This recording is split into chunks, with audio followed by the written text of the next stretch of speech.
Gopu happy birthday বলো happy birthday Gopu, happy birthday Gopu সোনা, happy birthday, happy birthday, happy birthday. Clap করো, clap.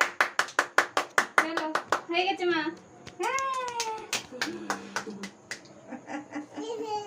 কি হবে? তোকে তো দেওয়া যাবে, দেবো একটু একটুখানি দেবো।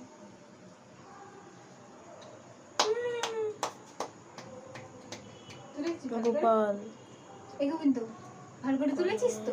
হ্যাঁ দেখ অনেকক্ষণ কত রেখেছিলে। বড় মালা পড়েছে দেখ। হ্যাঁ অনেক বড় ছিল। তুই কেটেছিস? এ তোর কি হয়েছে? চশমাটা দাও তো, চশমাটাই বলে যাচ্ছি। ভালো বোনের ওটাই আনন্দ, না আমি একটু ভিডিও করবো। ওই তো চশমা দেখতে পাচ্ছ না? বেশ আনন্দ। এটা এই ভিডিও এখানে পাবো, গাড়িতে এটা আছে, ভিডিও গাড়িতে করবি আছে। তো?